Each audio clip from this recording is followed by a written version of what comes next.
નમસ્તે વિદ્યાર્થી મિત્રો, ઓનલાઈન એજ્યુકેશનમાં તમામ વિદ્યાર્થી મિત્રોનું હાર્દિક સ્વાગત છે.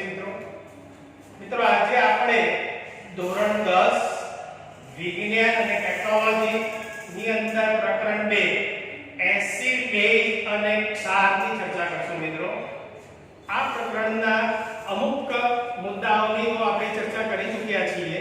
આજે આપણે એ પછીના મુદ્દાઓની વાત કરીએ. મિત્રો એસિડ બેઝ વિશે તો તમે સારી રીતે શીખી ગયા, સમજો પણ છો અને ખ્યાલ પણ આવી ગયો. મિત્રો આજે આપણે એસિડ બેઝ અને ક્ષારના બીજા મુદ્દાઓની ચર્ચા કરીશું, જેની અંદર મિત્રો પહેલા વ્યવહારિક વાત કરીએ તો વ્યવહારિક વાતમાં એવું છે કે આપણા ઘરની અંદર જે વાસણો વાપરીએ છીએ તો હાલ તો તમે ક્રોકરી અને સ્ટીલના વાસણોનો ઉપયોગ કરો છો, પરંતુ હજી પણ લોકોના ઘરની અંદર તાંબા અને પિત્તળના વાસણો હોય છે. તો મિત્રો આ તાંબા અને પિત્તળના વાસણોની અંદર ખાટા પદાર્થોની અંદર અથાણું હોય કે દહીં હોય, આપણે ખાટા પદાર્થો કહેવાય મિત્રો, તમે જાણો છો. તો આ ખાટા જે પદાર્થો છે, દહીં અને અથાણું, એ તાંબા અને પિત્તળના વાસણોની અંદર રાખવા જોઈએ નહીં મિત્રો. કેમ? કારણ કે તાંબો અને પિત્તળ જે છે એ ખાટા પદાર્થો સાથે, ખાટા પદાર્થોની અંદર તમે જાણો છો કે એસિડ હોય, એસિડના સામાન્ય ગુણધર્મ તમે શીખી ગયા હતા કે સ્વાદે ખાટા હોય છે, જે ખટાશ ધરાવે બધામાં મિત્રો એસિડ હોય. એટલે કે દહીં અને અથાણાની અંદર મિત્રો એસિડ રહેલું હોય છે. એટલે કે દહીં અને અથાણું મિત્રો એસિડિક પદાર્થ છે. હવે આ એસિડિક પદાર્થ જે છે, એસિડ જે છે એ ધાતુ સાથે રાસાયણિક પ્રક્રિયા કરે છે, તમે જાણો છો.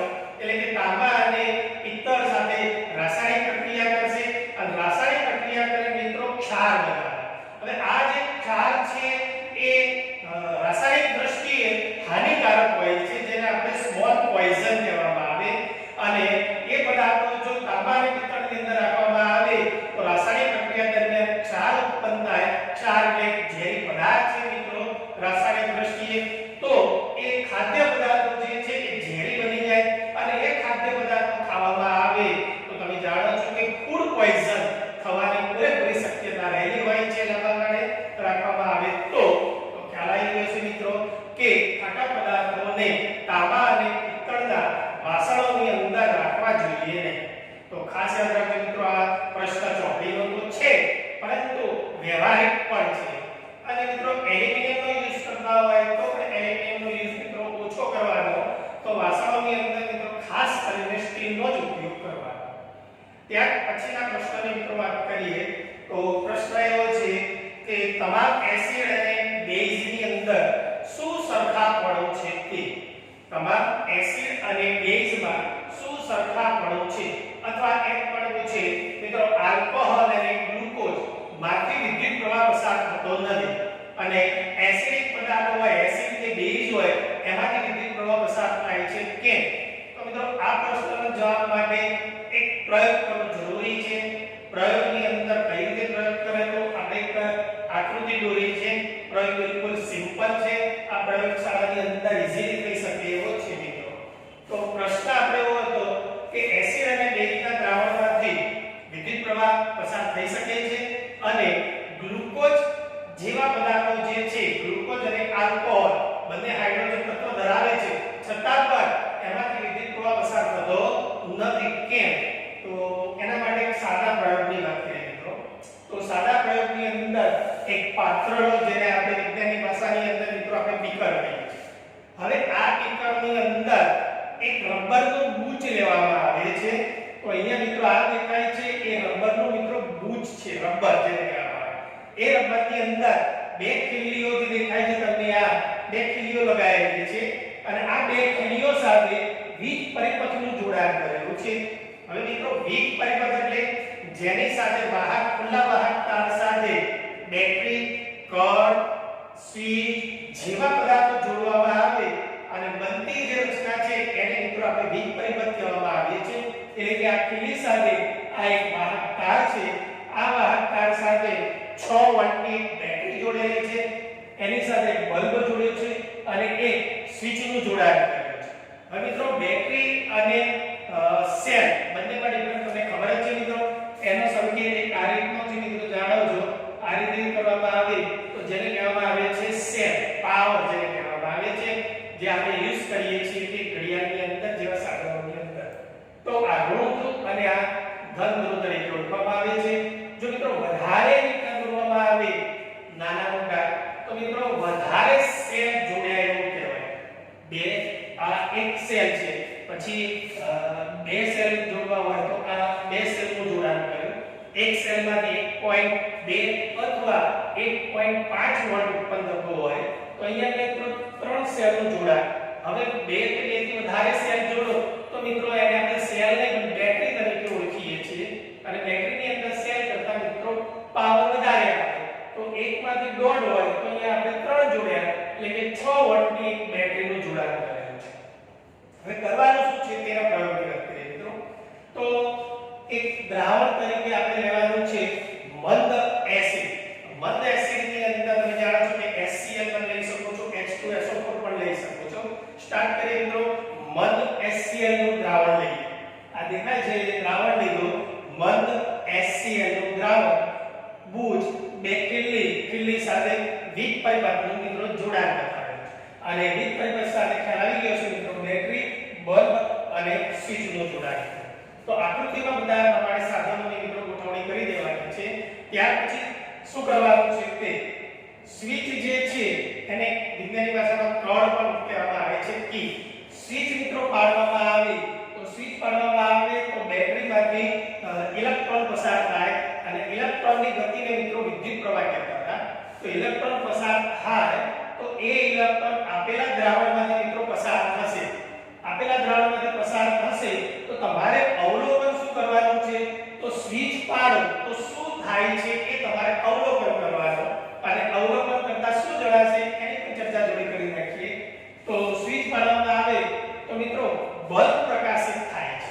તમારે અવલોકનની અંદર જોવાનું કે બલ્બ પ્રકાશિત થયો કે નહીં. તો મિત્રો સ્વિચ પાડવામાં આવે તો બલ્બ પ્રકાશિત થાય છે. હવે બીજો પ્રયોગ કરવાનો છે. આ દ્રાવણને મિત્રો કાઢી લેવાનું છે અને એની જગ્યાએ મંદ બેઝનું દ્રાવણ લેવાનું. પહેલા આપણે લીધું તો મંદ એસિડનું દ્રાવણ લીધું. હવે મંદ બેઝનું દ્રાવણ લો અને બેઝ તરીકે તમે જાણો છો સોડિયમ હાઇડ્રોક્સાઇડ NaOH એ મંદ લેવાનું. તો મંદ બેઝનું દ્રાવણ લીધું. પહેલા લીધું મંદ એસિડ. હવે લઈએ મિત્રો બીજો પ્રયોગ કરીએ અને એમાં લઈએ મંદ બેઝનું દ્રાવણ અને સ્વિચ પાડવામાં આવે. આ જ રીતે આકૃતિમાં બધા પ્રમાણે સાધનોની ગોઠવણી કરવાની છે. સ્વિચ પાડવામાં આવે તો તમારે અવલોકન કરવાનું છે કે બલ્બ ચાલુ થાય છે કે નહીં. તો મિત્રો બલ્બ ચાલુ થશે તો એસિડનું દ્રાવણ લીધું તો પણ બલ્બ ચાલુ થયો. બેઝનું દ્રાવણ લીધું તો પણ મિત્રો બલ્બ ચાલુ થાય છે. ત્યાર પછી આપણે ત્રીજું દ્રાવણ લઈએ આલ્કોહોલ. હવે આલ્કોહોલ એટલે OH સમૂહ ધરાવે તમે જાણો છો અને આલ્કોહોલનું સૂત્ર તમે જાણો છો કે ઘણા બધા પ્રકારના આલ્કોહોલ હતા. આલ્કોહોલ એક સમૂહ છે જે OH સમૂહ ધરાવે છે.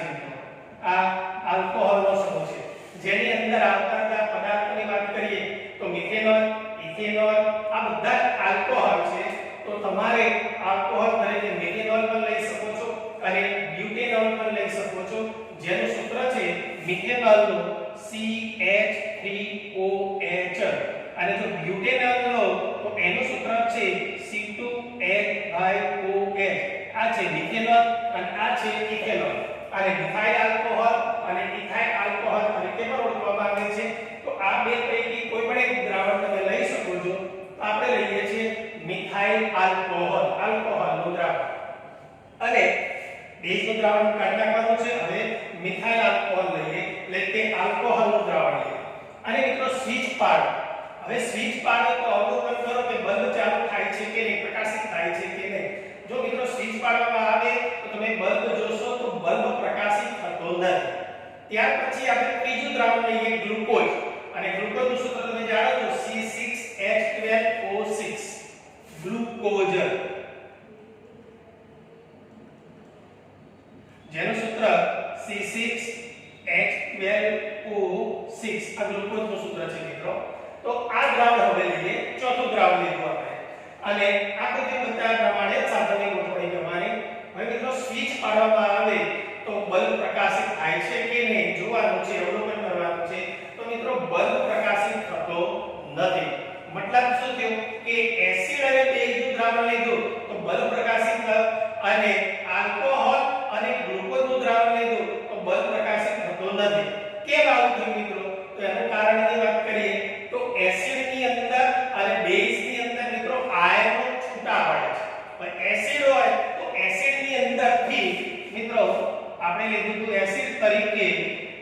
મંદ હાઇડ્રોક્લોરિક એસિડ HCl. હવે આમાંથી વિદ્યુત પ્રવાહ પસાર કરવામાં આવે આના દ્રાવણમાંથી તો HCl ના દ્રાવણમાંથી H+ આયન અથવા H+ આયન એટલે કે AQ જલીય દ્રાવણ અથવા H3O આયન આ એસિડના આયનો છે H+ આયન અથવા H3O આયન મિત્રો છૂટા પડે છે વિદ્યુત પ્રવાહ પસાર કરવામાં આવે તો અને આ આયનોને કારણે મિત્રો વિદ્યુત પ્રવાહનું વહન થાય છે આયનો છૂટા પડે તો જ વિદ્યુતનું વહન થાય અને વિદ્યુતનું વહન થાય દ્રાવણમાંથી તો બલ્બ પ્રકાશિત થાય છે તો આ એસિડના દ્રાવણમાંથી વિદ્યુત પ્રવાહ પસાર કરવામાં આવે તો H+ આયન અને H3O+ આયન બેમાંથી ગમે તે લખી શકાય છે આ એસિડતા દર્શાવે છે અને જેના કારણે છૂટા પડેલા આયનોને કારણે દ્રાવણમાંથી વિદ્યુત પ્રવાહ પસાર થાય છે અને વિદ્યુત પ્રવાહ પસાર થવાને કારણે મિત્રો બલ્બ પ્રકાશિત થાય છે હવે બેઝની વાત કરીએ મિત્રો તો બેઝ તરીકે આપણે લીધું હતું NaOH મંદ NaOH સોડિયમ હાઇડ્રોક્સાઇડ આના દ્રાવણમાંથી મિત્રો વિદ્યુત પ્રવાહ જો પસાર કરશો તમે તો OH આયન ઉત્પન્ન થશે હાઇડ્રોક્સાઇડ આયન ઉત્પન્ન થાય OH આની અંદર હાઇડ્રોજન અને હાઇડ્રોનિયમ આને કહેવામાં આવે છે હાઇડ્રોનિયમ આને કહેવામાં આવે છે હાઇડ્રોજન અને આને કહેવામાં આવે છે મિત્રો હાઇડ્રોક્સાઇડ આયનો ઉત્પન્ન થાય છે અને આ આયનોની ગતિને કારણે મિત્રો દ્રાવણમાંથી વિદ્યુત પ્રવાહ પસાર થાય અને જેને કારણે મિત્રો બલ્બ પ્રકાશિત થાય છે હવે મિત્રો આપણે લીધું આલ્કોહોલ અને ગ્લુકોઝનું દ્રાવણ તો આલ્કોહોલ અને ગ્લુકોઝ જે છે આના દ્રાવણ લીધા હતા એમાંથી વિદ્યુત પ્રવાહ પસાર કરવામાં આવે તો એમાંથી મિત્રો આયનો ઉત્પન્ન થતા નથી અને આયનો ઉત્પન્ન ન થાય તો દ્રાવણમાંથી વિદ્યુત પ્રવાહનું વહન નથી થતું અને દ્રાવણમાંથી વિદ્યુત પ્રવાહનું વહન ના થાય તો બલ્બ પ્રકાશિત થતો નથી તો ખ્યાલ આવી ગયો છે મિત્રો કે મંદ એસિડ અને મંદ બેઝના દ્રાવણમાંથી વિદ્યુતનું વહન થાય છે કેમ વિદ્યુતનું વહન થાય છે કારણ કે એમાંથી H+ આયન અને OH- આયનો ઉત્પન્ન થાય છે જ્યારે ઇથેનોલ અને ગ્લુકોઝ બંનેની અંદર મિત્રો હાઇડ્રોજન હોવા છતાં પણ આયનો ઉત્પન્ન થતા નથી અને આયનો ઉત્પન્ન થવા ન થતા હોય તો દ્રાવણમાંથી વિદ્યુતનું વહન થઈ શકતું નથી તો તમને ખ્યાલ આવી ગયો હશે મિત્રો કે એસિડ અને બેઝમાંથી વિદ્યુત પ્રવાહ પસાર કરતા બલ્બ પ્રકાશિત થાય અને ગ્લુકોઝ અને ઇથેનોલ જેવા દ્રાવણમાંથી વિદ્યુત પ્રવાહ પસાર કરતા બલ્બ પ્રકાશિત થતો નથી કારણ કે એમાંથી આયનો મિત્રો ઉત્પન્ન થતા નથી હવે એના માટેના સમીકરણની વાત કરીએ તો H+ આયન OH- આયન કઈ રીતે ઉત્પન્ન થાય તે તો એના માટેનું સમીકરણ તમે જાણો છો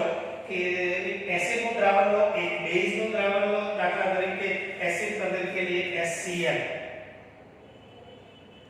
એમાંથી જલીય દ્રાવણ હોય બંધ દ્રાવણ હોય સોરી એમાંથી પાણી બંને વચ્ચે રાસાયણિક પ્રક્રિયા કરવામાં આવે તો મિત્રો આપણે વાત કરી કે H અથવા H3O આયન ઉત્પન્ન થાય એટલે કે H3O+ આયન વત્તા Cl એટલે કે ક્લોરાઇડ આયન મુક્ત થાય આ સમીકરણો મિત્રો આપણે પછી ચર્ચા કરીશું તો આજે આપણે પ્રશ્નની ચર્ચા કરી કે એસિડ અને બેઝ વચ્ચે શું સરખામણી છે તેની ચર્ચા કરી ત્યાર પછીના પ્રશ્નની મિત્રો ચર્ચા કરીએ તો ત્યાર પછીનો પ્રશ્ન એવું છે કે એસિડ અથવા બેઝનું પાણીમાં દ્રાવણમાં શું થાય એસિડ અને બેઝનું પાણીના દ્રાવણમાં મિત્રો શું થાય છે તે તો મિત્રો એના માટે પણ એક પ્રયોગ કરવો જરૂરી છે તો આપણો પ્રશ્ન છે કે એસિડ અને બેઝનું દ્રાવણ જે છે તે પાણી સાથે રાસાયણિક પ્રક્રિયા કરી અને શું કરે છે તે તો આપણો પ્રશ્ન છે એના જવાબ માટે મિત્રો એક તમારે સાદો પ્રયોગ કરવાનો છે અને એ પ્રયોગ ઉપરથી તમે જવાબ એટલે કે અવલોકન અને નિર્ણય કરી શકો છો કે શું થાય તે પ્રશ્ન છે એસિડ અથવા બેઝનું પાણીના દ્રાવણમાં શું થાય આપણો પ્રશ્ન છે કે એસિડ અથવા બેઝ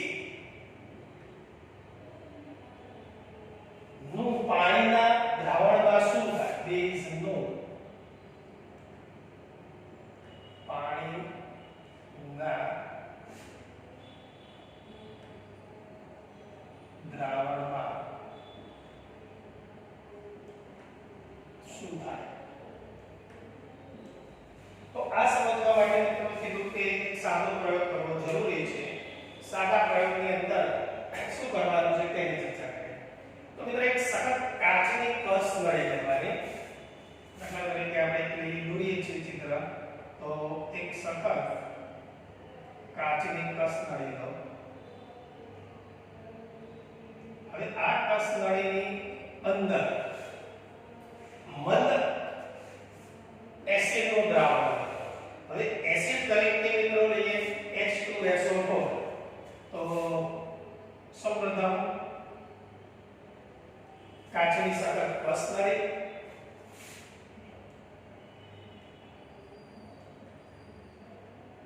મિત્રો આપણે પાણી સાથેની રાસાયણિક પ્રક્રિયા કરવી હોવાથી સાંદ્ર HCl ના ટીપાની અંદર નાખીશું. તો સૌપ્રથમ કાચની કસ નળીની અંદર મિત્રો NaCl નું દ્રાવણ લઈએ, મીઠું ઘન સ્વરૂપમાં લઈએ, મીઠું સ્ફટિક સ્વરૂપમાં ઘન સ્વરૂપની અંદર એક મીઠું લઈએ. હવે શું કરવાનું છે તે ડ્રોપરની મદદથી મિત્રો આને સ્ટેન્ડ સાથે જોડી દેવાનું છે. કારણ કે આપણે દ્રાવણ તરીકે હાથમાં પકડીશું તો આપણે દ્રાવણ એસિડ સાંદ્ર એસિડનું દ્રાવણ નાખવાનું છે. એ એસિડનું દ્રાવણ નાખવામાં આવે ને આપણા હાથ ઉપર પડે તો દાજી જઈએ, તેથી આને ચીપિયાથી પકડો અથવા સ્ટેન્ડ સાથે મિત્રો જોડી દો. હવે ડ્રોપરની મદદથી, ડ્રોપર એટલે તમે જોયું હશે, ડ્રોપરની મદદથી આની અંદર તમારે સાંદ્ર એસિડનું દ્રાવણ, સાંદ્ર એસિડ તરીકે લઈએ મિત્રો H2SO4, H2SO4 ડ્રોપરની મદદથી આની અંદર મિત્રો સાંદ્ર H2SO4 નું દ્રાવણ નાખવાનું છે. હવે શું કરવાનું છે, દ્રાવણના ટીપા નાખ્યા પછી આને એક કાળાવાળા ગુંચીની મદદથી મિત્રો આને બંધ કરી દેવાનું. એક કાળાવાળા ગુંચીની મદદથી આને બંધ કરી દો અને એક કાળાનો જે ગુંચ હતો એ ગુંચમાંથી મિત્રો એક વિમોચન નળી પસાર કરો. બાકી મિત્રો આ રીતના હોય પણ આપણે આમ સીધી રાખીએ. એક કાળાવાળા ગુંચની મદદથી આ છે ગુંચ, એક કાળાવાળું ગુંચ, અને આ મિત્રો છે વિમોચન નળી.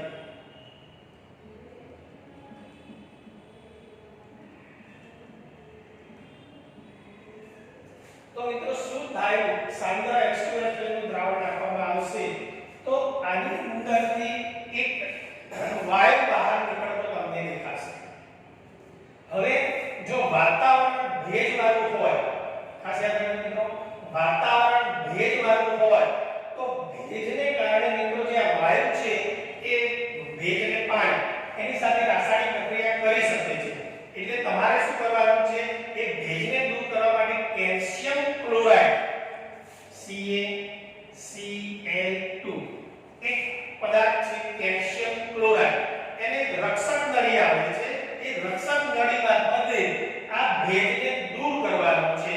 રક્ષક નળી મારફતે કેલ્શિયમ ક્લોરાઇડ દાખલ કરવાનો વરાળની અંદર, જેને કારણે જે ભેજ છે એ ભેજનું મિત્રો શોષણ કરી લે, એટલે આસપાસનો ભેજ જે છે વાયુની આસપાસ એ દૂર થઈ જશે.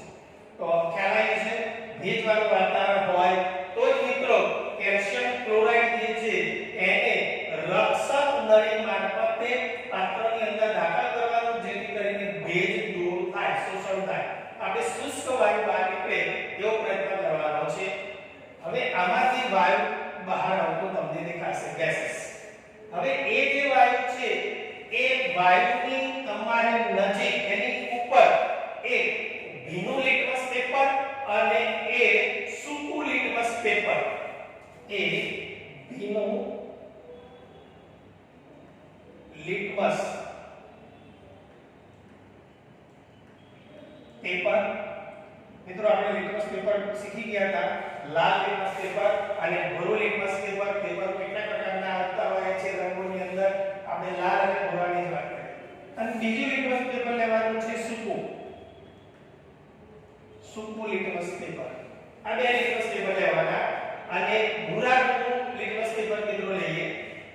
તો ભૂરા રંગનું લિટમસ પેપર મિત્રો આની નજીક રાખવામાં આવે, વરાળ નીકળે એની ઉપર રાખવામાં આવે તો પહેલા લઈએ ભીનું, પછી લઈશું મિત્રો સૂકું. તો ભીનું લિટમસ પેપર આ વરાળ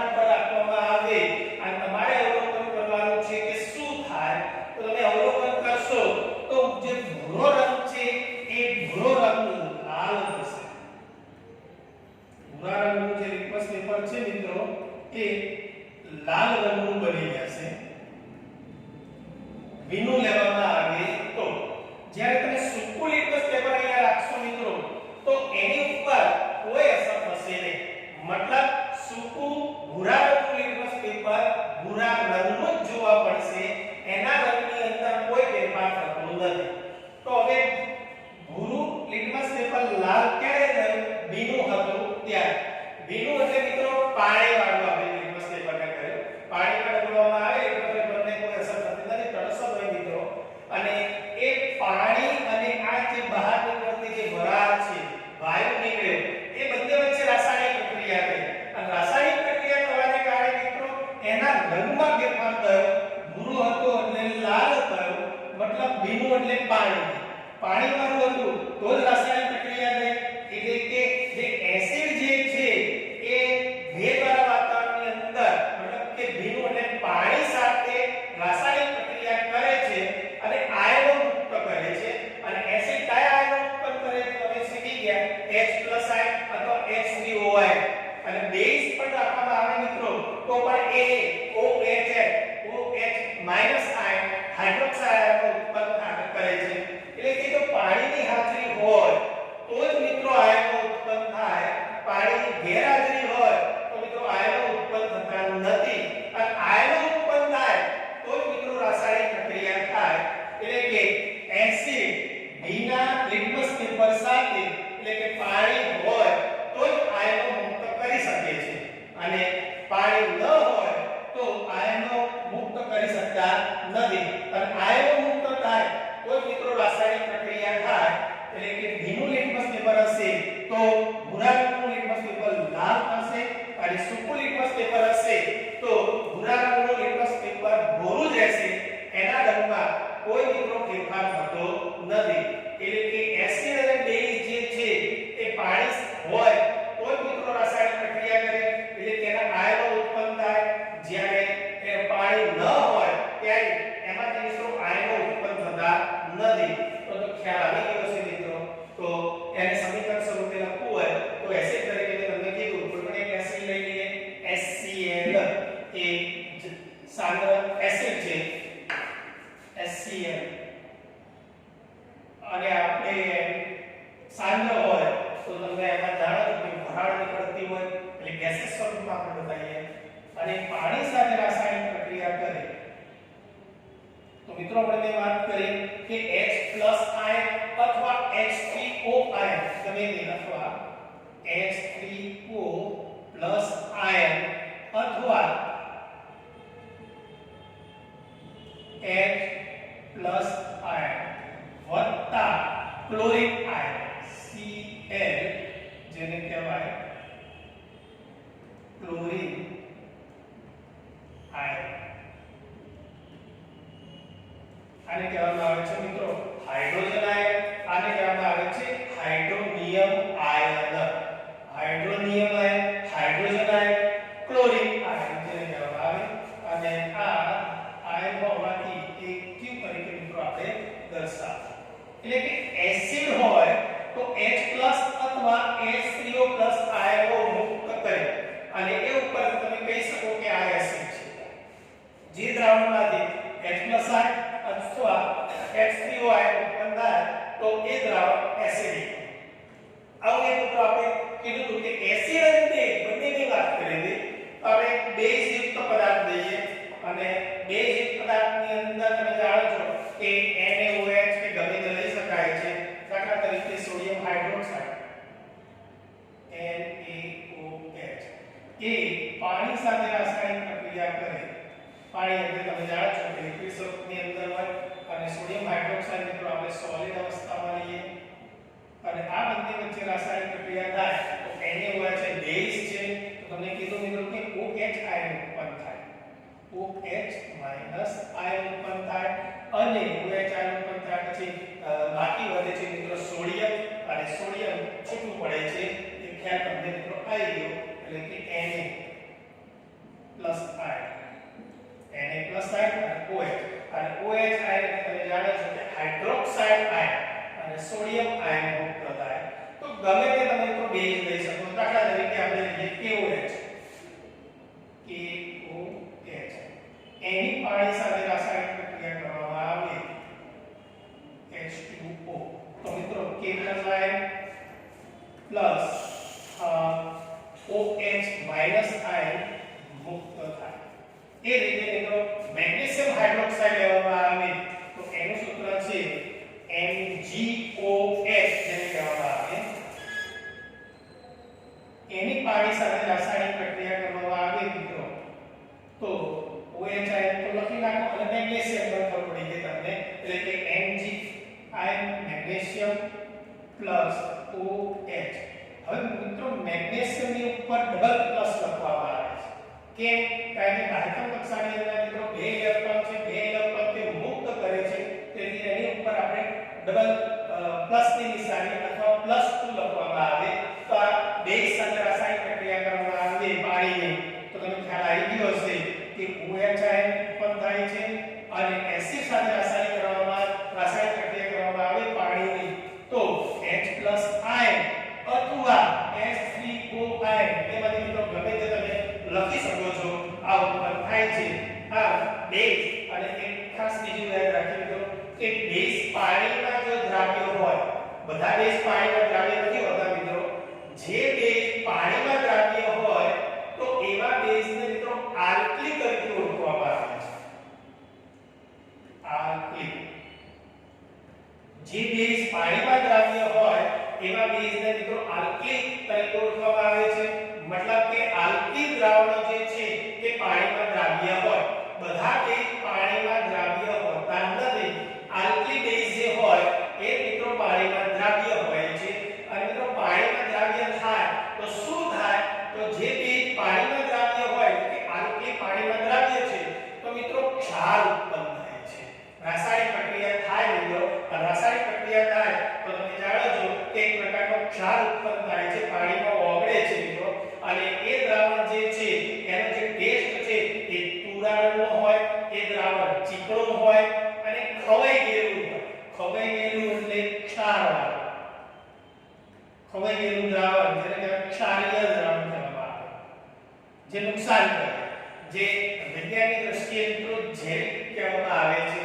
એટલે આવા જે દ્રાવણ હોય બેઝ જે પાણીમાં ઓગળતા હોય એવા જે આલ્કલી દ્રાવણ હોય મિત્રો એનો મિત્રો ટેસ્ટ કરવો નહીં આમ તો કેમિકલના કોઈ પણ પદાર્થનો મિત્રો ટેસ્ટ કરાય નહીં કારણ કે હાનિકારક છે એટલે કોઈ પણ દ્રાવણની બોટલ કે સીસી હશે તો એની ઉપર મિત્રો સિમ્બોલ દોરેલા હશે એટલે એસિડ અને બેઝ જો આવા હોય તેની પર એક ત્રિકોણ આકારનો અને બે કસનરીમાંથી દ્રાવણ આપવું હશે એક હાથ વાળું હશે અને એક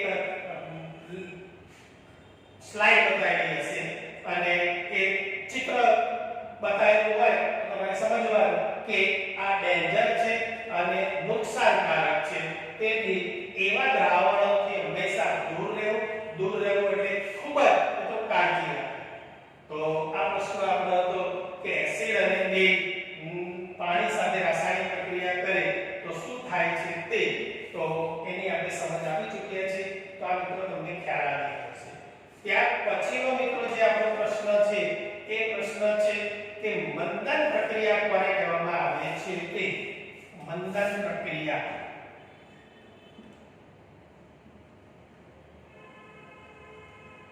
આજે આપણે શોર્ટની અંદર સમજૂતી આપી દઈશું નેક્સ્ટ વિડિયોની અંદર મંથન પ્રક્રિયા આપણે ડિટેલની અંદર સમજ આપશું મંથન પ્રક્રિયા એટલે શું અને ઉદાહરણ આપી સમજૂતી આપવાની છે તો મંથન પ્રક્રિયા છે એસિડ અથવા બેઝ કોઈ પણ હોય એસિડ લો કે બેઝ અને સાંદ્ર એસિડ અને બેઝને પાણી સાથે મિશ્ર કરતા એસિડ અથવા બેઝને પાણી સાથે મિત્રો મિશ્ર કરવામાં આવે તો એકમ દીઠ આયનો જે છે એકમ દીઠ આયનોની મિત્રો વાત થઈ ગઈ આપણે કયા આયનો તો H3O હોય અથવા H+ હોય અથવા OH બેઝિક હોય તો OH આયન અને એસિડિક હોય તો H3O અથવા H+ આયન જે છે એ આયનોની સાંદ્રતા મિત્રો ઘટી જાય અને એ આયનોની સાંદ્રતા ઘટે તો એ પ્રક્રિયાને કહેવામાં આવે છે મંથન પ્રક્રિયા અને ડિટેલની અંદર મિત્રો નેક્સ્ટ વિડિયોની અંદર આપણે સમજૂતી આપીશું કે મંથન પ્રક્રિયા એટલે શું અને ઉદાહરણ દ્વારા સમજી આપશું આજે આપણે આટલા પ્રશ્નોની જે ચર્ચા કરી તમારે તૈયાર કરવાની